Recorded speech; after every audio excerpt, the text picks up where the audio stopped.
Hey guys, welcome to Solo ReacTalk. Tonight I'm going to be reacting to one more scramble in Africa, the second Italo-Abyssinian war between two wars, 1935, part 4 of 4 by Time Ghost History. If you want to check out my previous reactions, remember the playlist card will be at the top. Just click on it and be able to access them. If you want to check out the original video as well as Time Ghost History's YouTube channel, the links are going to be in the description below. Okay, let's start. 3, 2, 1, go. In 1935, fascist leader and de facto dictator of Italy, Benito Mussolini, will launch an international crisis that will not only outrage the world, but also show that by now, national chauvinism is not just a trend, but an unstoppable force. He does this by invading Abyssinia and ousting its indigenous dictator, Emperor Haile Selassie.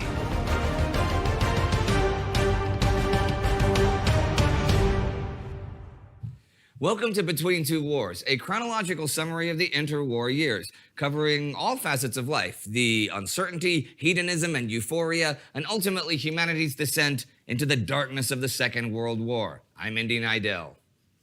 A crucial part of fascism is that the nation should be as strong and as big as it possibly can, right? So when Italy becomes fascist under Benito Mussolini in the 1920s, the Italians again look out across their borders.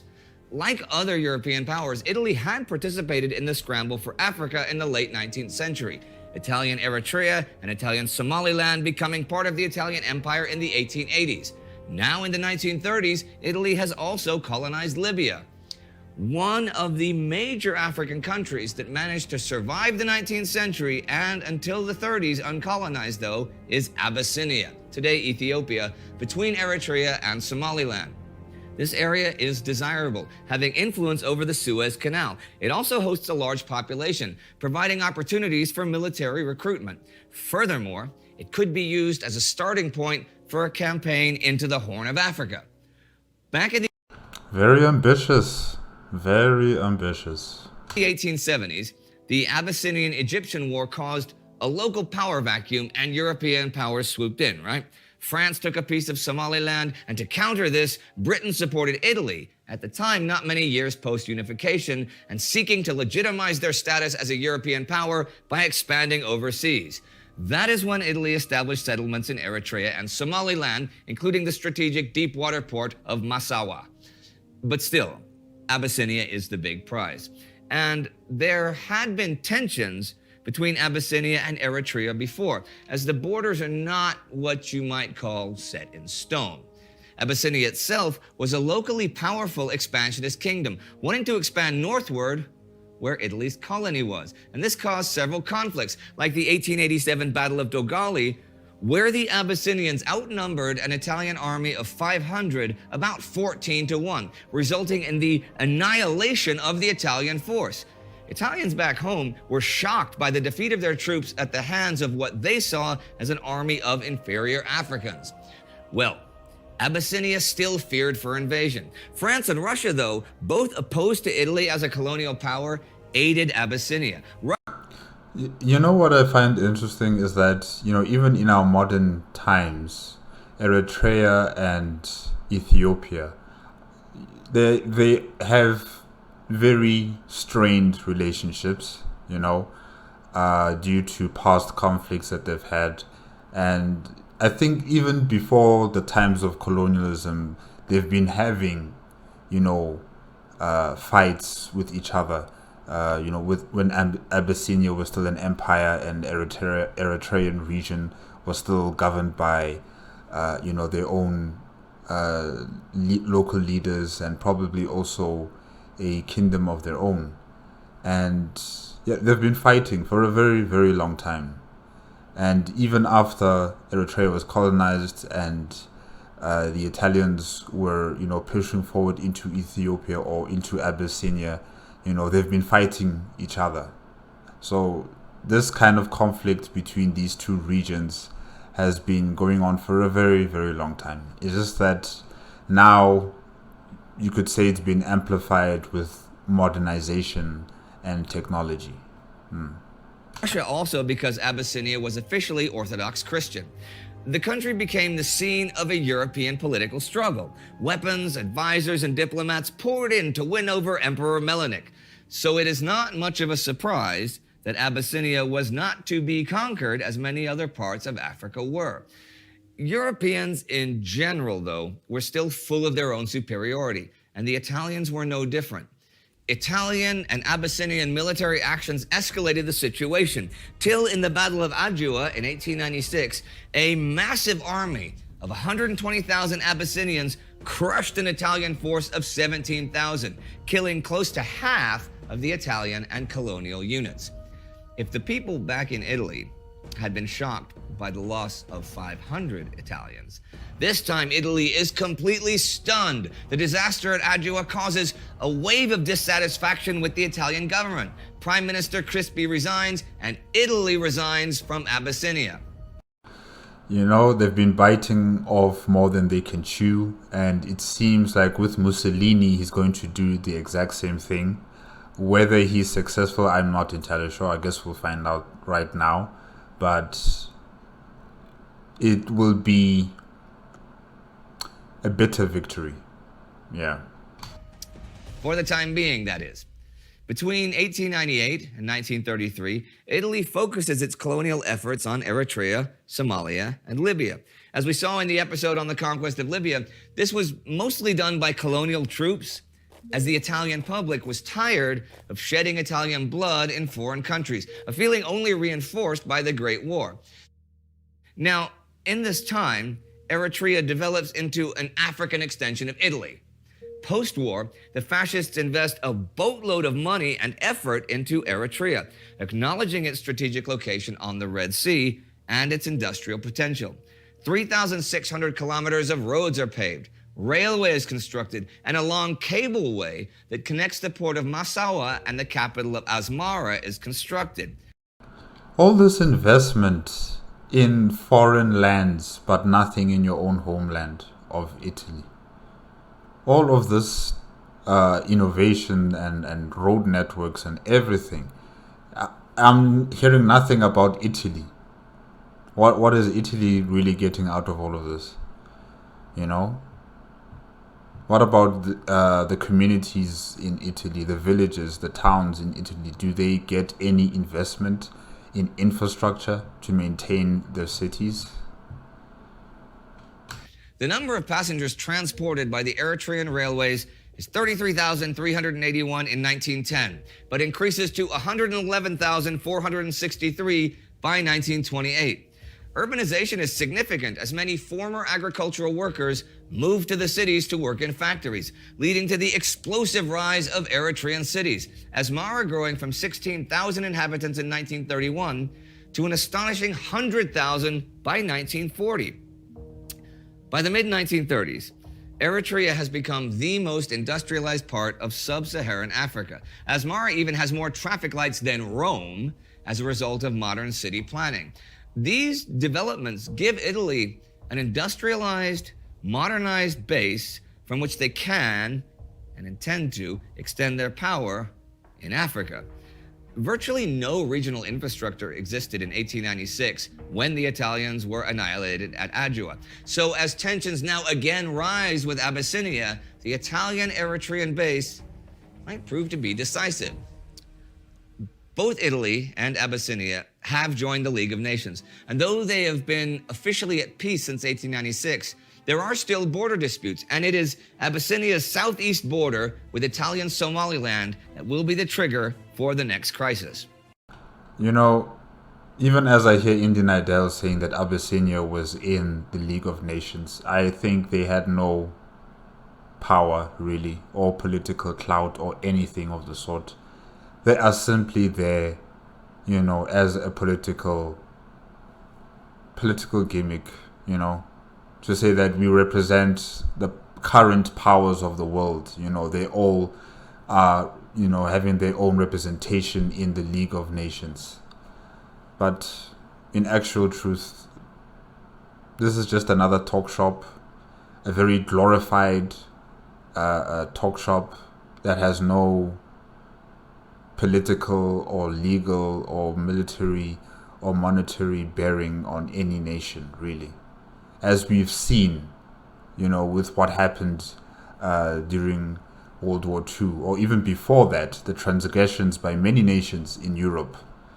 So this participation of Abyssinia in this League of Nations, it's nothing really.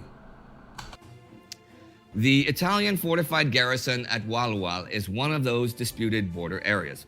Now, an Anglo-Abyssinian border commission goes in to settle a local border dispute, but the Italians respond by deploying even more troops there. Though opposed to the actions of the Italians, the British withdraw in order to avoid an international incident. The Abyssinians, on the other hand, do not. While it is not completely clear what occurs in December 1934, it is clear that skirmishes break out, resulting in the deaths of dozens of Abyssinians, Italians, and Somalis. In the days following the incident, the Abyssinians accuse Italians of aggression, while the Italians demand an apology and compensation. With neither side backing down, Haile Selassie appeals in person to the League of Nations, hoping to resolve the conflict. They eventually exonerate both sides.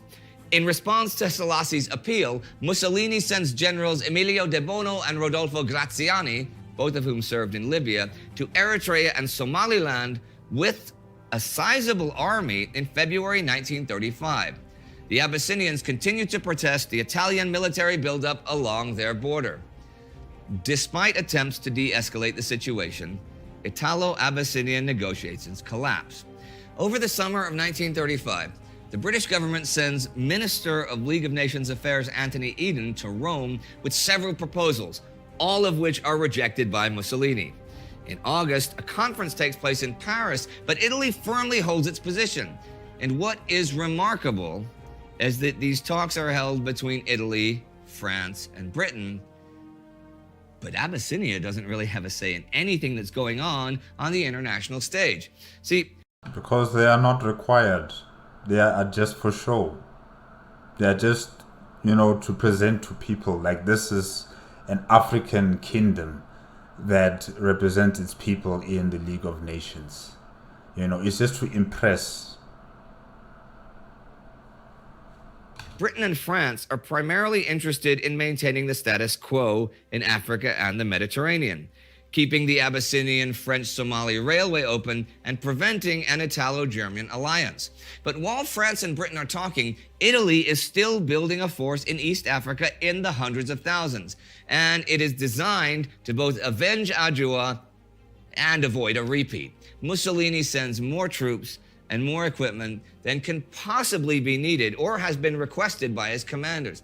The Italian forces, they're made up of a multitude of different types of soldiers that can be subdivided into three categories: Italian soldiers, colonial soldiers, and black shirt members. The former two groups are mainly career soldiers, many of whom had experience from years of fighting and who make up the bulk of the force.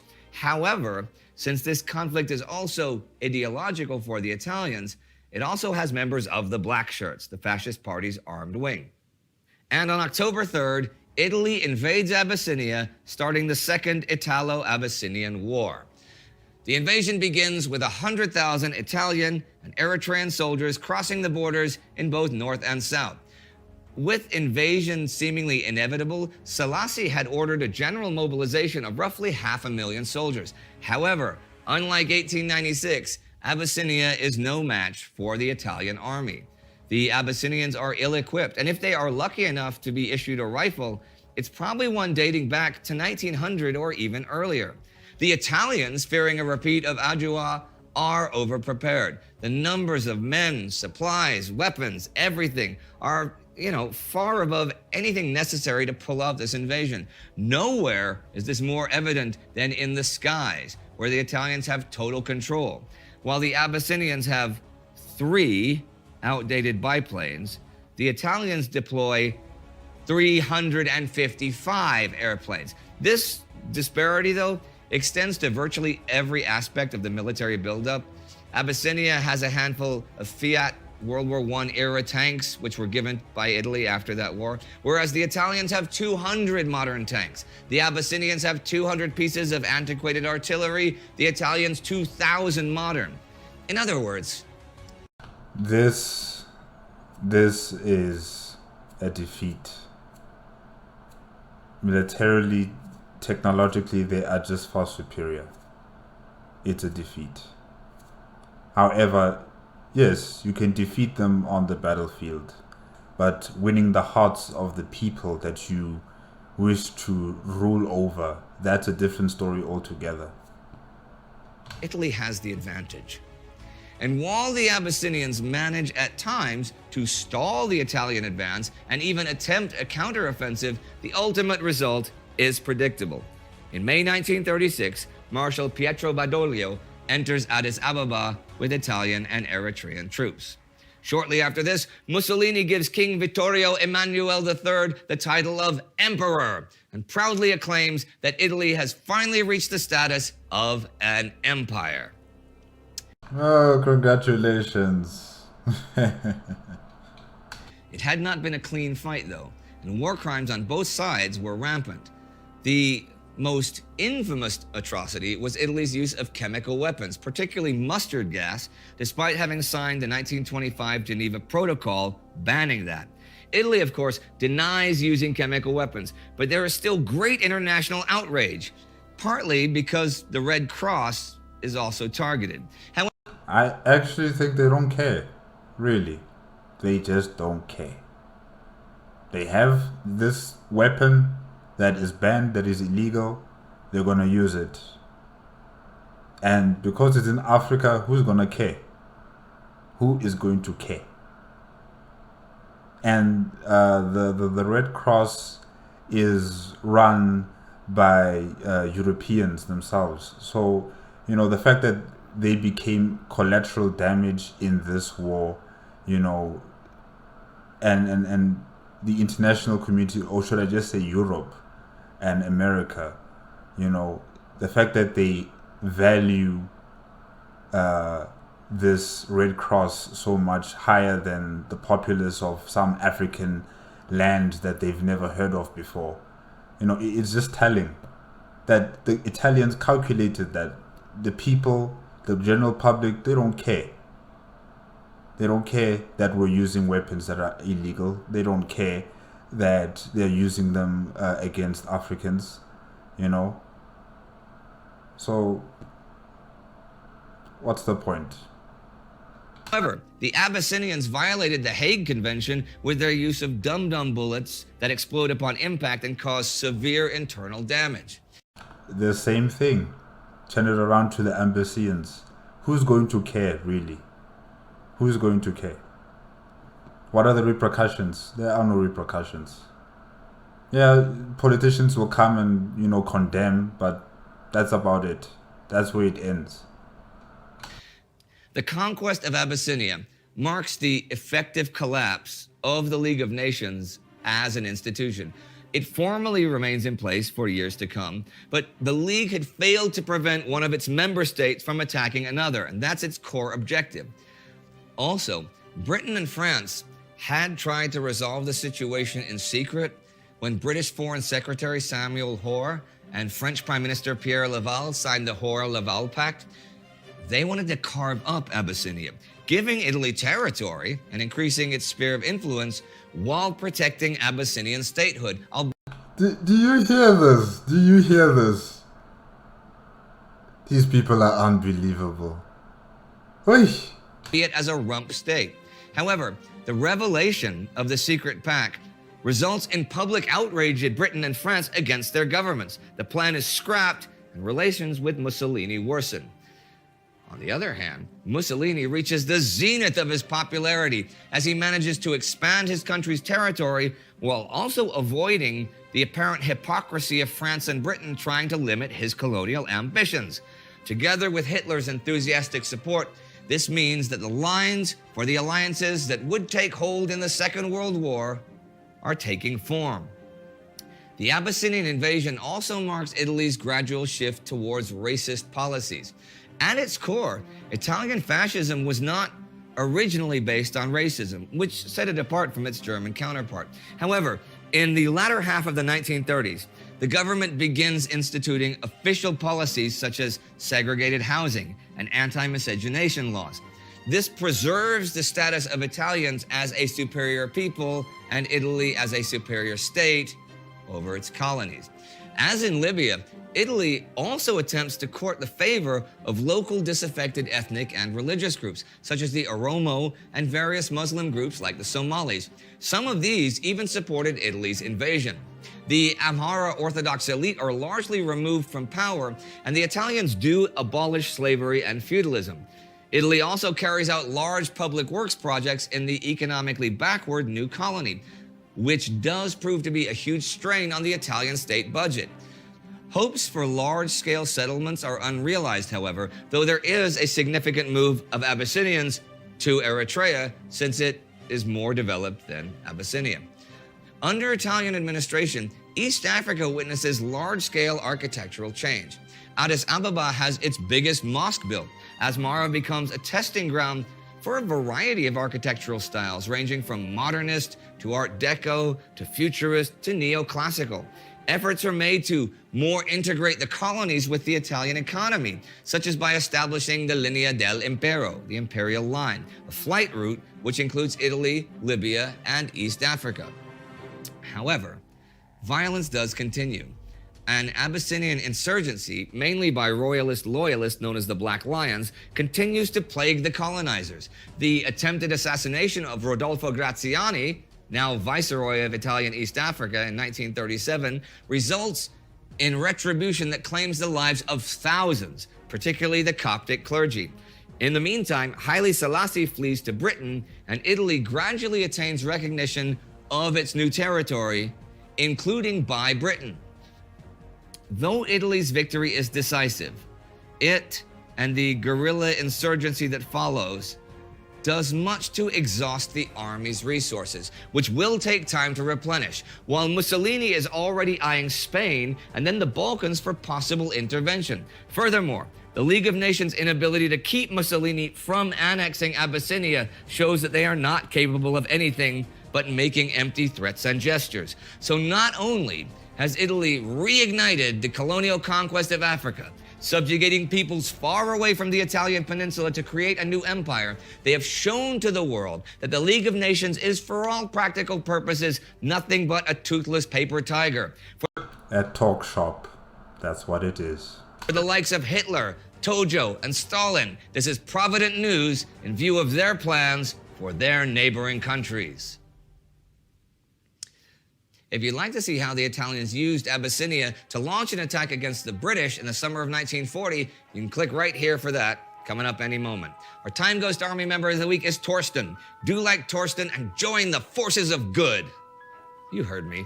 So that we can continue to make videos just like this one. You can do that at timeghost.tv or patreon.com. Subscribe, ring that bell, and remember, even the lion must defend himself against flies.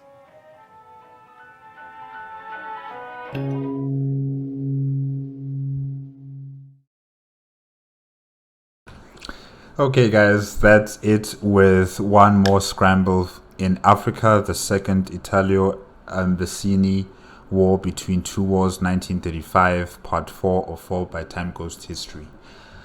Yeah, Italy wanting to throw the dice one last time, and this time they finally got what they've always been wanting.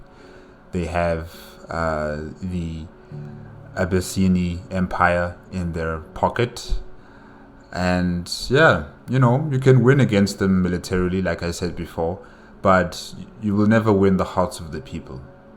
There will always be those who will rebel, those who will stand against this form of takeover.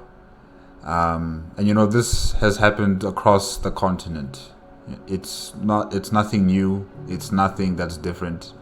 This has been happening across the continent. All the nations on the continent, or all the regions or territories that were carved up, have all been fighting against their oppressors, their overlords, and Abyssinia, is that how you pronounce the empire? Okay, let me just say Ethiopia. Ethiopia and its people will continue to fight for their freedom and for their identity. And, you know, this is going to cost Italy in the long run, either way. So yeah, you know, they can enjoy their little victory here, but in the end, they will lose everything, and even more, you know, as World War II rolls on. But also, it just shows, you know, the fakeness of the League of Nations. You know, when the Americans decided that they don't actually want to have much more of an political standpoint or political strength, putting more emphasis on the League of Nations, the entire institution was going to be brought into question, because the most powerful economy, one of the most influential nations on the planet, is, you know, politically saying that we're not going to really invest our time and our international focus on this League of Nations. This thing is just dead in the water then. It's dead in the water. And, you know, when other nations that are also part of the League of Nations, you know, make backroom deals with other nations that sidetrack nations that are at war with each other in the League of Nations, it just makes things seem as if it's just a pretend show, a fake organization without any sort of authority whatsoever. So yeah, you know, countries like Britain and France, what they were doing, only talking with the Italians, and then also making backroom deals on how they're going to cover up Ethiopia, it just made things worse. It just proved that this League of Nations idea is just that, it's an idea, and that's where it will stop. And just like what Indian Idol said, that, you know, this gave the kind of confidence for other leaders across the world, you know, like those in Japan, in Germany, in Russia, to take over nations that are close to their borders, you know, and their ambitions to expand their countries. So yeah, it's interesting, really, you know, how things just turn out that way. But yeah, guys, that's it for tonight with Time Ghost History. Remember, if you want to check out the original video as well as the YouTube channel of Time Ghost History, the links are in the description below. If you like my reaction, please give me a like, comment, and subscribe to my channel. Click on the notification bell if you want to be up to date with my latest videos, and I'll see you guys next week. Okay? Good night.